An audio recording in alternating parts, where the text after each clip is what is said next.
It was a cloudy day, and the sky seemed as sorrowful as everyone present at Hannah's funeral. The crowd stood in complete silence.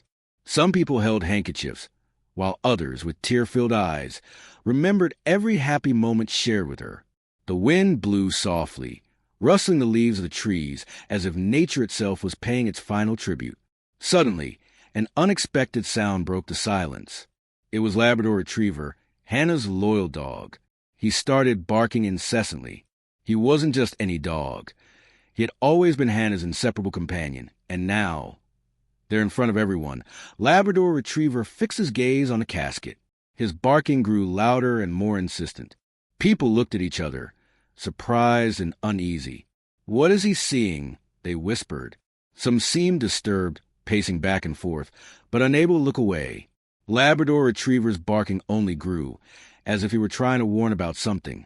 Labrador Retriever was a smart dog, and everyone in the village knew it. His fame went beyond the affection he inspired. He seemed to have a sensitivity that surpassed human understanding.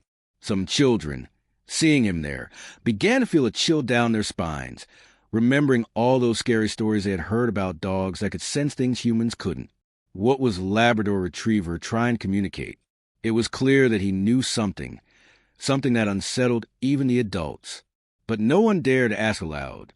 With his eyes fixed on a specific point, his behavior suggested something was wrong in that place at that moment. Some adults began to approach Labrador Retriever, trying to calm him down. However, he kept barking nonstop, his gaze locked directly on the casket. There was something in his posture, an almost palpable determination, that even made the most skeptical hesitate. Curiosity filled the atmosphere, and soon everyone wanted to understand what he was trying to say. Father Michael, standing in the front, close to the casket, noticed that all eyes were now on him and the dog. Labrador Retriever tried to contain his agitation, took a deep breath, and gestured for people to settle down again. But the barking didn't stop. With a faint and uncomfortable attempt at a smile, the priest realized that something strange was unfolding, and Labrador Retriever's gaze seemed to insist that no one ignore what was happening. The priest decided to approach the dog. Using a gentle voice, he tried to talk to him, saying, "Come on, Labrador Retriever, calm down. Everything is fine here." But even so, Labrador Retriever continued to bark, as if he were trying to warn of something terrible that no one could see. Cautiously, the priest extended his hand to stroke the dog's head, but Labrador Retriever pulled back, letting out a low growl without taking his eyes off the casket. The priest began to sweat, wiping his forehead as he looked around, aware that everyone in the church was watching his every move. "It's just a dog," he said with a nervous laugh, trying to get people to focus back on the ceremony. But deep down, even he seemed uncomfortable, almost as if he sensed that something bigger was at play, something Labrador Retriever insisted on revealing. Some people noticed that the priest avoided looking directly at the casket, as if he didn't want to see what Labrador Retriever seemed to be seeing. "Does he know something?" whispered an elderly woman to her friend beside her with a suspicious look. Others began to feel a strange chill, as if something invisible and inexplicable was present. The children, intrigued and a bit scared, moved closer to their parents, gripping their hands tightly. Father Michael, realizing that the unease was only growing, raised his voice firmly and requested, "Please, someone take the dog outside." But Labrador Retriever refused to leave. He stayed there, relentlessly barking and staring at the casket as if he had an urgent message to convey. The mystery, instead of dissipating, only grew among those at the funeral. Amidst it all, there was a man no one knew well, someone who seemed out of place, yet perfectly positioned to witness what was about to unfold. His name was David, a stranger who had recently arrived in the village but, for some reason, held a special affection for Hannah, even without knowing her deeply. David had an observant nature and a restless curiosity. Solving mysteries had always been his passion, and noticing Labrador Retriever's unusual behavior, he immediately felt that something was very wrong. He looked at Labrador Retriever, then at the casket, realizing that the dog wasn't barking for no reason. He stood up slowly, adjusted his coat, and walked toward the dog. All eyes turned to him, curious about what this mysterious man, whom they barely knew, would do. "Hello, little friend," murmured David, crouching beside Labrador Retriever. "What are you trying to show us?" Hearing David's calm voice, Labrador Retriever stopped barking for a moment, as if assessing the man in front of him. His eyes shone, filled with intelligence and a mix of fear and hope, as if pleading for help. David noticed the intensity of that gaze and then turned his attention in the same direction as the dog, fixing his eyes on the casket. A chill ran down his spine, as if something were pushing him to uncover what was really happening there. The people in the church began to whisper, confused and intrigued. "Leave the dog alone," said one of the men, attempting to interrupt the moment. But David just shook his head, replying, "I think Labrador Retriever is trying to tell us something." He continued to stare intently at the casket and added, "And maybe we should listen." Without further hesitation, David moved even closer to Labrador Retriever and said in a low tone, "Come on, boy, show me what's bothering you." Labrador Retriever wagged his tail slightly, as if he understood that David was there to help him. He then stopped barking and began to sniff the ground, taking cautious steps toward the casket, almost as if he were guiding David to a secret only he knew. As David and Labrador Retriever approached the casket, the neighbors began murmuring among themselves about the legendary sixth sense of animals, recalling stories of dogs and cats that supposedly sense presences, dangers, or even supernatural events before any human. Noticed, Labrador Retriever's unsettling behavior left everyone on edge, and David suggested that perhaps the dog was perceiving something invisible to human eyes. The atmosphere grew heavier, and people wondered in silence. Could Labrador Retriever be seeing something supernatural, or was there an even deeper mystery surrounding Hannah's death? Father Michael, clearly uncomfortable, began to realize that the situation was slipping out of control. He took a deep breath, adjusted his cassock, and cast a serious look around.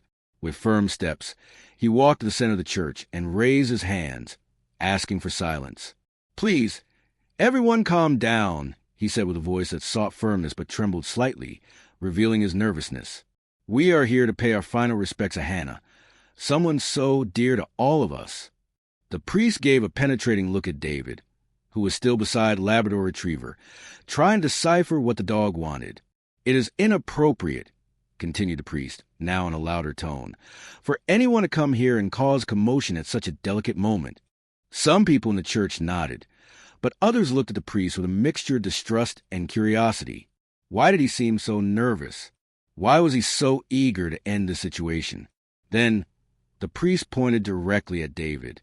"What you are doing is a disrespect to Hannah," he declared in a louder and harsher tone. "Leave that dog alone and stop distracting everyone with these foolishness." David, feeling the weight of the priest's words, remained steadfast. Something about the priest's insistent manner, that exaggerated urgency to calm the situation, only heightened David's suspicions. Beside him, Labrador Retriever let out a low growl, as if he, too, disliked the priest's tone.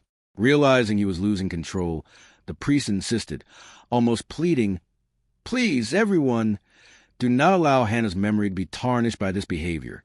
Let us return to our original purpose, to pray for her soul and her eternal peace." But for many, peace seemed farther away with each passing moment. The priest's words sounded filled with concern. But for those observing closely, the sweat on his forehead and the slight tremor in his hands told a different story. A heavy silence settled over the place, and everyone waited anxiously to see what David's next move would be. Sensing the priest's discomfort and his desperate attempt to end the conversation as quickly as possible, David decided to ask a question everyone feared to hear. With a firm voice and his gaze fixed on the priest, David asked, "Father Michael, how exactly did Hannah die?" The church went into an uproar. The murmurs grew, and some people exchanged glances, surprised at David's boldness.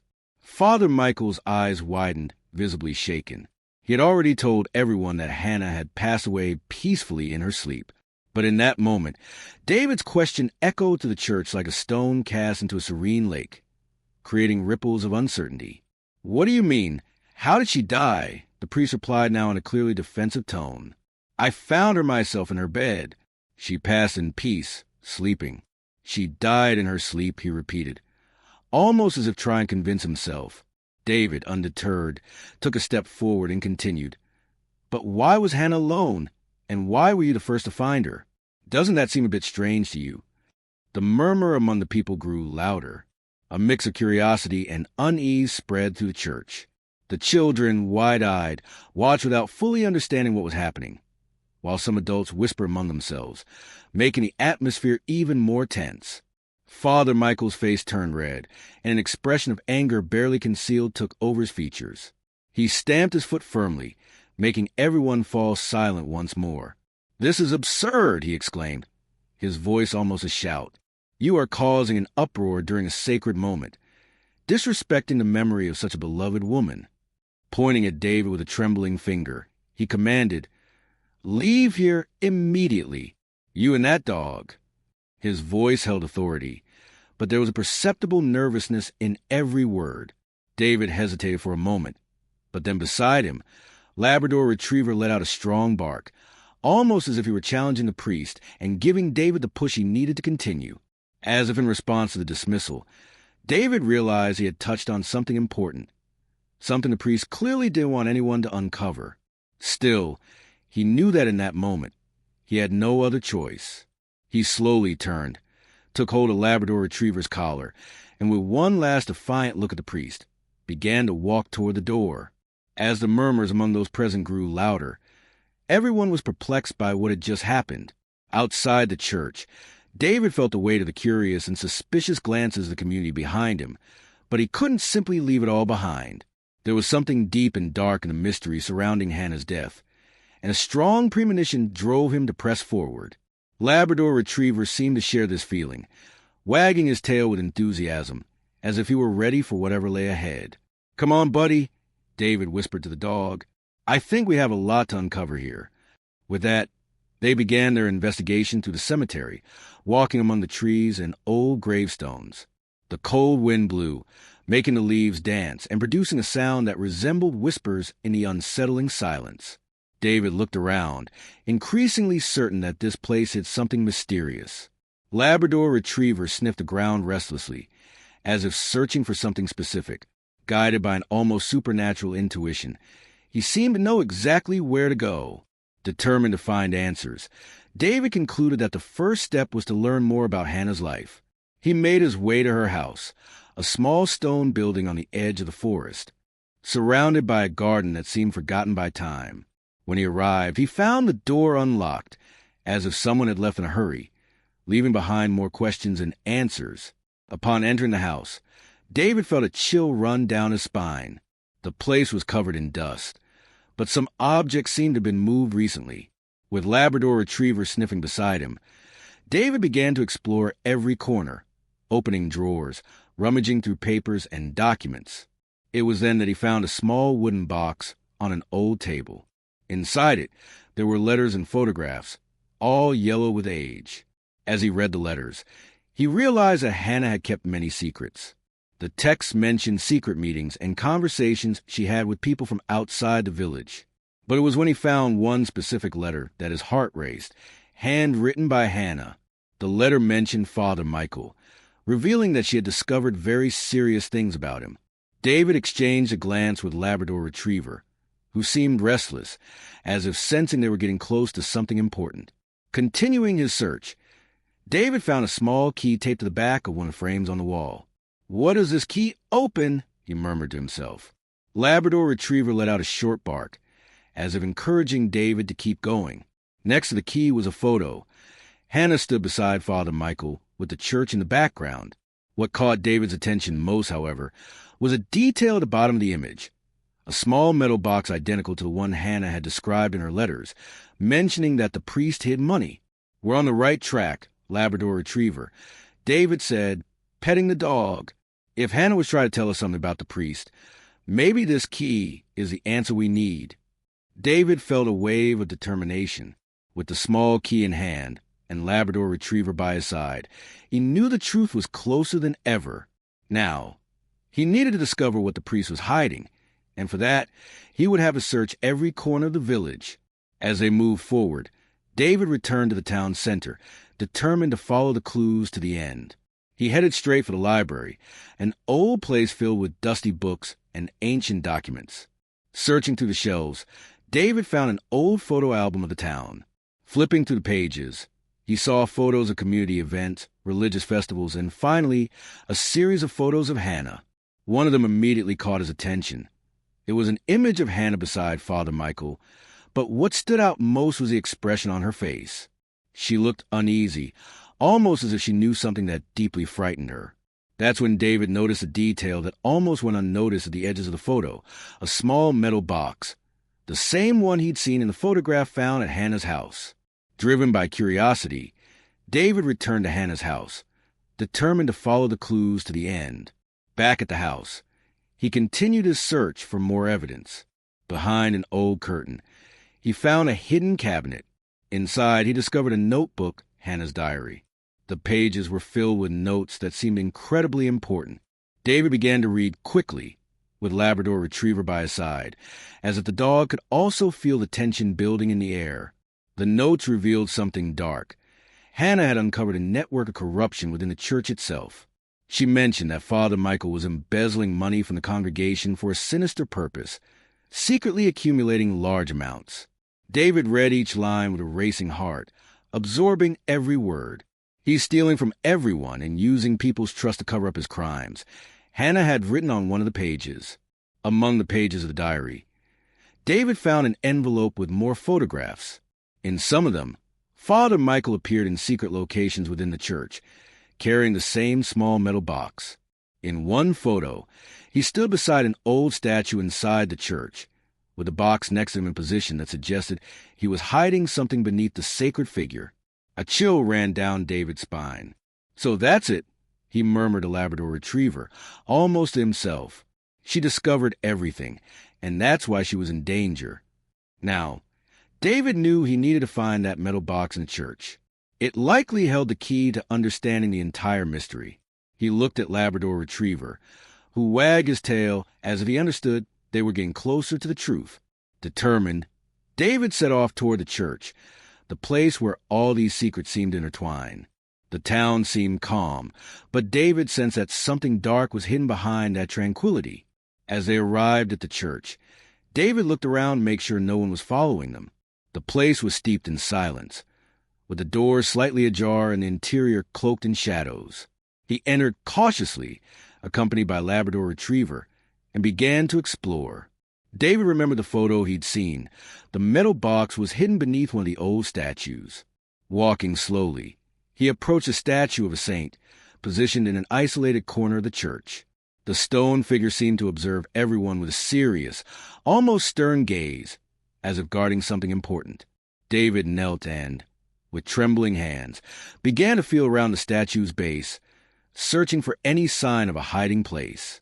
And then he felt it. There was something there. David moved aside a small piece of fabric covering the statue's base, hidden in the shadows, and there it was, the metal box Hannah had mentioned in her diary. His heart raced, and he exchanged a look with Labrador Retriever, who wagged his tail, as if to say, "We're on the right track." David carefully opened the box. Inside were bundles of money, all rolled up and tied with labels indicating donations and tithes from the congregation. But that wasn't all. Beneath the money, there was a small key. He picked it up, examining it in the soft light filtering through the church windows. "A key," David murmured thoughtfully. "But what does it open?" That's when he noticed a yellowed piece of paper folded and hidden beneath the money. Carefully, he removed it and unfolded it. It was a map, and in the center, a location was marked with a red circle. Beside the circle were the words "church storage." David understood immediately. The key must open some secret storage in the church. This was where Hannah must have discovered something. "This is it," David said, holding the key firmly in his hand. "Let's go, Labrador Retriever. We need to find that storage." They stood up, and together they began to search every corner of the church, determined to uncover the mystery that had been hidden for so long. Following the map carefully, David felt the church grow ever more silent, as if the very building were holding its breath. With the key and map firmly in his hands, David and Labrador Retriever made their way to the spot indicated on the paper, a small door hidden behind the altar, a door that few people even knew existed. A chill ran through David as he approached. The air felt colder, laden with a dark presence, as if something sinister were kept in that place. David inserted the key into the lock, took a deep breath, and turned it. The door creaked open, revealing a narrow staircase leading down into a dark basement. With a flashlight flickering in his hand, David began to descend the steps, and Labrador Retriever followed closer behind him, his ears attuned to any strange sounds. At the bottom of the stairs, they found a damp, shadowy corridor. At the end of the corridor, a faint light flickered, casting uneven shadows on the stone walls. Then David heard a sound, the clink of chains moving. "Hannah!" he called in a whisper. But all he heard was the echo of his own voice reverberating in the emptiness. As he entered the room, lit only by a single bulb hanging from the ceiling, he saw her, Hannah, chained to a chair, pale but alive. "Hannah!" David exclaimed, relieved. She looked up, her face softening with a sigh of relief. "David." But before he could reach her, he heard heavy footsteps behind him. Turning around, he found Father Michael, holding a wooden plank firmly in his hands. His eyes were blazing with fury. "You shouldn't be here," the priest shouted, his voice distorted by rage. "I told you, you would never find Hannah." David barely had time to react before the priest lunged at him, tried to strike him with the plank. He managed to dodge, but the blow grazed him, causing him to lose his balance and fall to the floor. Trying to defend himself, he raised his hands, his mind racing with one question. How could a priest do something like this? It was inconceivable. Seeing him on the ground, the priest prepared to strike again, but Labrador Retriever, without hesitation, let out a fierce bark and lunged at the priest, sinking his teeth into his leg with all his might. The priest's scream of pain echoed through the basement walls. He tried to shake Labrador Retriever off, but the dog wouldn't let go, determined to protect his friend. In desperation, the priest dropped the plank and began to try to escape, limping and calling for help. David quickly got to his feet, his heart pounding, and ran after him. He can't get away, he thought, knowing the truth needed to come to light. With Labrador Retriever still on the priest's heels, they reached the street where the noise of the commotion was already drawing residents out of their homes. People watched shocked, seeing Father Michael, a man who was supposed to be respected and honored, involved in a desperate struggle with David, while Labrador Retriever kept him under control. Taking advantage of the moment, David raised his voice and shouted, "Stop! Everyone needs to hear what really happened. Everyone needs to know the truth." With the priest struggling to break free, David quickly explained what he had uncovered: the box with the stolen money, Hannah's kidnapping, and Father Michael's hidden crimes. Shock spread across the faces of the villagers, who could barely believe what they were hearing. Desperate, Father Michael tried to run, but Labrador Retriever held him firmly in place until some of the village men approached to help restrain him. With the priest finally contained, David knew it was time to present the evidence. He led the group back to the church, and with trembling hands, opened the metal box before everyone. The villagers' eyes widened at the sight of the embezzled money and the map to the secret storage where the priest hid his illicit activity. There were no doubts left. The truth had finally been revealed. David then led everyone to the storage room, where Hannah still waited, frightened but relieved to be freed. Labrador Retriever, sensing his mission was complete, wagged his tail happily. With Father Michael immobilized and the evidence of his crimes in plain view, it seemed the mystery had finally been solved. The entire village was in shock, stunned by the revelations, but David knew that Father Michael was not someone who would surrender easily. As the villagers discussed what to do next, the priest, in an act of desperation, seized a moment of distraction and, with an expression of deep hatred, managed to break free from those holding him. With a swift and desperate move, Father Michael grabbed a piece of wood from the ground and ran toward David. His eyes burned with fury. "You understand nothing," the priest shouted, his voice full of resentment. "You never should have gotten involved." David was caught off guard, watching the priest advance with the wooden plank raised, ready to strike. For a moment, he was paralyzed, his mind struggling to process the surreal scene of a priest acting with such violence. But before the blow could land, Labrador Retriever sprang into action. With a powerful leap, the dog bit Father Michael's leg, tearing a scream of pain from him that echoed down the street. The priest fell to ground, thrashing to free himself from the dog, while David, recovering from the initial shock, ran to help. The two ended up rolling on the ground in an intense struggle, with shouts and barks filling the air. In desperation, Father Michael managed to break free from Labrador Retriever for a brief moment and began to run limping toward the village's main square.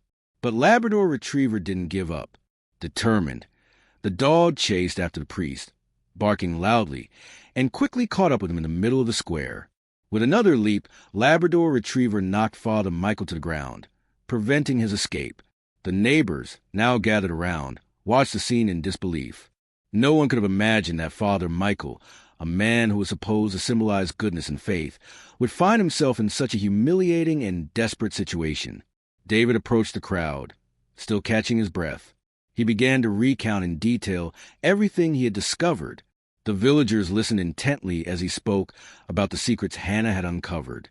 David explained that Hannah had found out Father Michael was embezzling the congregation's donations and using the money for something hidden. He also shared how the priest had orchestrated Hannah's kidnapping to stop her from speaking the truth. Some villagers, shocked by what they were hearing, helped hold Father Michael, while David, determined to prove he was telling the truth, led them back to the church. There, David opened the small metal box, showing the stacks of money organized and labeled with the names of the faithful who had donated. Shock spread among the people, who murmured to one another, surprised to see the proof of the priest's crime. Then, David showed the key he had found and explained that it led to a secret storage room in the church itself, where the priest hid his illicit activities. With the crowd following him, David led them to the storage room, where Hannah, still weak, was chained. Seeing her there, alive, a sigh of relief and surprise swept through everyone. Labrador Retriever, the loyal dog, ran to her, wagging his tail happily as if he knew his friend was now safe. The scene was touching, and everyone watched with emotion and relief, knowing that the truth had finally come to light. With Father Michael finally detained and the evidence of his crimes in plain view, the community began to rebuild itself on new foundations of transparency and trust. David, who had risked so much to uncover the truth, decided to stay in the village. He chose to help Hannah recover and became part of the community, finding a new purpose there. David's friendship and courage touched everyone, and he became an essential part of the village. Labrador Retriever, the loyal companion, was celebrated as a true local hero. Children gathered around him, adults petted him, and the entire village recognized the dog's role in bringing the truth to light. United by sacrifice and bravery, the villagers found a new beginning with a renewed spirit and a commitment to truth that would strengthen them in the future.